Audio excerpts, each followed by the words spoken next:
Hey everyone, I went to the thrift store. I found some cool stuff, so I'll go over some of it with you. First up, let's see, I'll go over some books I found. They had a whole bunch of kids' books for only 10 cents each. And so I found a Tiny Toons book. That's pretty cool. Don't usually see Tiny Toons books just lying around anymore. And then this teeny tiny Monkeys and Apes book with a whole bunch of cool pictures of different primates. There's some really fascinating pictures in here. So yeah, this was a neat little thing to find. And then, oh, this was a weird thing. So a couple of weeks ago, there were some anime magazines. They're like almost all in Japanese. There was a new type and what was the other thing? Megami magazine. And they were over with the kids' books for some reason. I I guess no one looked closely at them or something. Um, let's see. I think I can show the Megami one. So this was over with the kids' books for some reason. I don't know if I can show any of the interior. Oh yeah, there's this one thing I wanted to talk about.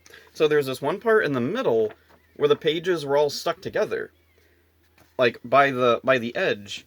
And that usually means there was a printing error or something, that the pages weren't separated properly. So I took a pair of scissors and opened it and then realized, oh, it was supposed to be like that to keep people from seeing the explicit images inside. I mean, it's all mostly just nipples, but yeah. So anyway, if you know anything about Valkyrie Drive Mermaid, you'd know how weird it is that these were sitting over there with the kids' books. And then I can show like the top. Yeah, top of this. I really I don't feel safe showing the rest of it on YouTube. Anyway, the interior is like, there's a whole bunch of interviews, previews for other animes, and a bunch of fold-out posters. That's all cool. There's a big manga in the middle. Oh, and let's see. Surprisingly, there wasn't a whole lot of Valkyrie Drive posters in these, but there was one. Can I show this? Probably not. I at least want to show you the cute little, the one girl in her cat suit there, because I like that part of the end theme. Oh, and they have like a whole section explaining like the animation and the end theme, and that's kind of cool. I can't read all of it because it's in Japanese, but it's a neat thing to have. Next up, how about CDs? I got one CD, Smurf Hits, Smurfarna. Yeah, I found this and I was like, I didn't know there were Smurf CDs, and then I'm looking at it, it's all in some other language. I think it's Dutch. I don't know for sure, but I think it's Dutch. Somebody in the comments tell me if I'm right, or maybe it's some other language.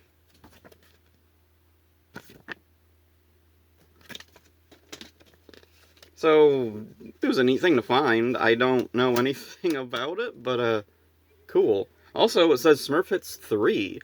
So there were more of these. I looked around, but this was the only, yeah, Smurf CD I could find. There was a soundtrack to the live-action movie, but who cares about that? And then there was this cassette in a weird box. Now, I was able to get this to open a couple of times. Let's see, the idea is there's this little red button here that says box. Yeah, that's real helpful.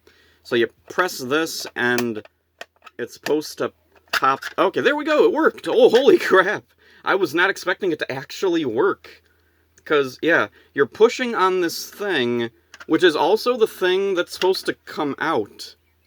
It's such a bizarre, backwards idea for a cassette case, and I'm wondering, like, was this not actually just a case? Is this, like, something that, like, plugs into a jukebox or something?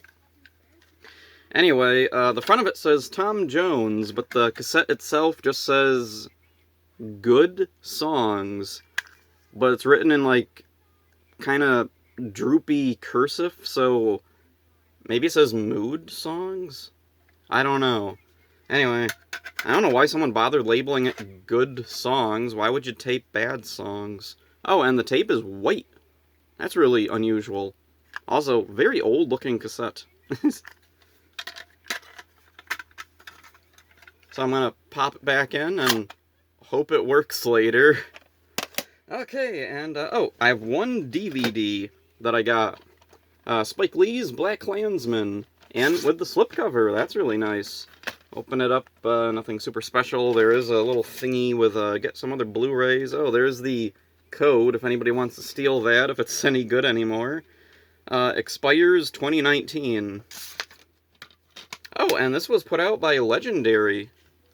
Yeah, there's the little, Legendary logo there. So does Black Klansman take place in the Monsterverse? So yeah, I like Spike Lee. This might turn out to be a good movie. So last up, a whole bunch of tapes. First up, this tape that was there last time, and I didn't get it. And it was still there now, so I figured, sure, I'll get it. We have QE2 Sales New Zealand and Australia. It's a Doug Jones travelogue. And it's in a clamshell. Like a nice clamshell. So that's kind of unusual for something like this that would typically be considered like a cheapy, like, tourist thing. So I don't know, maybe these were popular, or I guess maybe, yeah, they would have been popular around when this came out. This looks like maybe mid-80s or late 80s. There's no year, so I don't know for sure, but yeah. I'm guessing maybe like, there wasn't a whole lot of information about other countries around, so this would have had like some interest to quite a few people out there. Then next up we got Private Benjamin, which I've seen this movie like around, but I've never actually seen it. I'm aware of the cover because that's a famous cover. This is a former rental. Oh, from Video Paradise, which I think is the company or the store that I got the Kiss Meets the Phantom of the Park tape from. Oh, something fell out. Oh, the spine fell out. Okay, yeah, the tape wore off the spine, apparently. I'll have to retape that or something. So, yeah, I don't know if it's a good movie or not, but it's cool to have this on tape. Also, it's a former rental thing, so that's cool. And then, let's see. We got Special Collector's Edition of Jaws, Letterboxd Edition. And, it's not a former rental. It's just a weird edition of Jaws. And I'm not super into Jaws, so I'll probably try to sell this to the comic book store. And then, this is a weird thing. The first Halloween, I'm not big on Halloween, but the thing that stood out is Blockbuster Presents. So it's a special Blockbuster branded tape of Halloween. That's pretty unusual. Oh, and even the top label. Blockbuster Presents Halloween, but no Blockbuster stickers anywhere. So even though it's got like all Blockbuster branding on it, there's no stickers or code numbers or anything. So I guess this was just a thing where Blockbuster sold tapes that weren't intended for rent. They just wanted to sell some tapes. Really weird. I never heard of that. Oh, and this was another weird thing from a video store. Edward James Olmos, The Limbic Region. And I typically would have just left this because I don't really know anything about this movie. I'm not that big of a fan of Edward James Olmos. But the thing that stood out is on the back, there's all this information. This is a screening copy. So this is like, oh, okay, here's the thing. Only $59.99 for, I don't know, like a set of these tapes or something. Oh, and then the front label. Yeah, screening cassette. I haven't watched it, so I don't know for sure if it has like a watermark on the whole thing, or if it only shows up once in a while. I had a tape of the movie Reptilian, and it was just a perfectly normal tape, but it was a screening copy, so every couple of minutes you'd have a big white watermark appear on the screen saying property of this and that pictures, do not sale retail, blah blah blah. But the weird thing is that this has like a number on it, and there's a Video Circus sticker. So, possibly they were renting out this screening copy, which is, I don't think, legal? Also, I'm curious, did anybody get this and then have to deal with seeing a watermark every couple of minutes? I don't know if all screener tapes are like that, or if it was just some. Anyway, one of the things they had there was tons of Marilyn Monroe tapes. Movies she was in, documentaries about her, and I don't really care about Marilyn Monroe. So I only got 2 of them because they were still in the plastic. So first up we got The Marilyn Files, which is a documentary about conspiracies surrounding her death. And then the classic movie Some Like It Hot, which, even though it is sealed, this is a reseal because, yeah, they like turned up corners. You can see some wearing along the edges, and they just sealed it up anyway. Oh, and the bottom especially, you can see like some white wear on the corners of the bottom there. But, oh well, resealed might still be worth something to somebody, and also it's Some Like It Hot. It's a classic movie. I don't really have a whole lot to say. I saw this when I was little, and I do remember it being pretty funny. I like the part at the end where, let's see, there's these couple of guys in drag impersonating some woman or something, and one of them, what was it, this guy falls in love with him or something. They're driving off, and he says, well, you should know, I can't have kids. Oh, we'll adopt. I'm a man. Oh, no one's perfect. And then next up, here we got, The Langoliers. Big 2-tape set of Stephen King's The Langoliers. I've never seen this, never read the book, so this will be interesting to watch. So far, I've liked most of the Stephen King stuff that I've seen or read, so it'll probably be good. Oh, another Stephen King thing. Here we got Stephen King's It. And I didn't really think anything of this at first, because it's kind of a common, like, of all Stephen King things to find, it is pretty common, but when I got home, I was thinking, oh, wait a minute. A tape of It. 1 tape. Usually, this is a 2-tape set, because this is a 200-minute movie. But yeah, it's only the 1 tape. And so then I was looking at it, and I saw on the back, extended play recording, tracking adjustment may be necessary. So apparently they sacrificed quality in order to cram the entire movie onto 1 tape. Oh, and also Goodwill sold this for $206. $206? What in the world kind of price is that? That is so weird. Why would they price it $206? That's such a bizarre price to, like, I could understand, like, $199, because they're trying, it's $2, basically, but $199 looks better. It flips the switch in people's mind to think that they're getting a better deal. Or just put $2 on it, but $206, that is so bizarre. Is it to... I don't even know. Like, that isn't even, like, a thing. Like, sometimes you would see things for, like, $1.91 or 92 because they're taking into account the tax, and with the tax it would add up to $2, but $206, that is a weird, like, very specific thing. I don't know. Why am I talking about it so much? Next up, Texas Chainsaw Massacre, the original Texas Chainsaw Massacre on tape, and it's a former rental. So that's cool. No other stickers on the box. We got this thing, all new restored version. This came out 1993. Take it out. Oh, Hollywood Video is where this came from, and there's the other Hollywood sticker video, 213 New Park Avenue. I don't know where that is, so I don't know if this was actually from the Hollywood Video from around here, or one far away. Oh, and another copy of E.T., which... I'm not a super big fan of E.T. or anything, but it's an okay movie, but yeah, I'm probably not going to keep the tape. I just got this to take to the comic book store again, because E.T. tapes consistently sell well. And then here we got Ghost.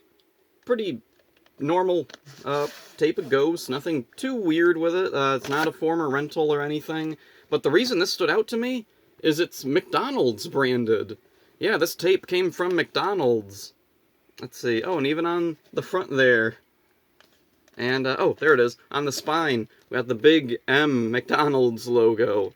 And so that's just kind of funny that we have a tape of Ghost that's McDonald's branded. And it's kind of unusual. Like, I've seen some McDonald's branded tapes and things, but it's usually like promotional videos from McDonald's or like the first Ninja Turtles movie or that Power Rangers in 3D thing. But yeah, Ghost, a PG-13 movie, definitely, like, I don't think, like, kids could probably watch this. I don't think there's anything too objectionable for kids, but I don't think kids would be invested in Ghost. So that's kind of unusual that it's, like, a promotional thing for McDonald's. I don't know, maybe McDonald's was a big sponsor of the movie or something, and that's why they were selling the tape. I don't know for sure. And then next up we have the 60s. Let's see, I don't know if this is a documentary or, okay, so it sounds like it's a mix of a fictional movie and a documentary. Anyway, the cool thing with this is there's a little sticker that says Friends of Strays, 75 cents. So this was sold at some kind of, fundraiser for an animal, sanctuary or something. And so last time they had a whole bunch of Japanese tapes, like blank tapes, stuff taped onto them, and there was a bunch more. So apparently they didn't even have all of them out last time. There's even more. Oh, and the engraving tapes. There was a whole bunch of engraving instructional tapes. Those are all gone. Somebody took all the engraving tapes. So someone's going to learn a lot about engraving, I guess. So anyway, we got Rashomon black and white copy off TCM. So I'm guessing Turner Classic Movies played Rashomon and they recorded it. Cool. So I got a tape of Rashomon. Awesome. And then here we got Jigoku, parentheses, hell, 1960. I don't know what this is. Is this like a fantasy movie or is it like just a samurai movie? Is it a horror movie? I don't know. And then we got Kagemusha, which I've heard of, but I don't know anything about, so I'm hoping that it's good. Is it a samurai movie or is it an anime? I think it might be both. Let's see. Samurai I Miyamoto Musashi or Musashi Toshiro Mifune, 1954. So, I'm sure someone gets something out of that. I don't know what to make out of any of that. And then last up, Seven Samurai. Awesome. And, oh, there we go. I thought one of these had a funny thing on the inside. Is it the first one? Is it Jigoku? Is it this one? Kage. Oh, yep, Kagemusha. So the inside had a funny thing on the label. So we got Kagemusha, and then first part, whatever that is, Night Shift, and then Henry Winkler. Yeah, the Fonz. So Kagemusha, a bunch of Japanese stuff, and then Henry Winkler, of all things. Sure. So there's all the stuff I got at the thrift store. Hope you enjoyed this. See ya.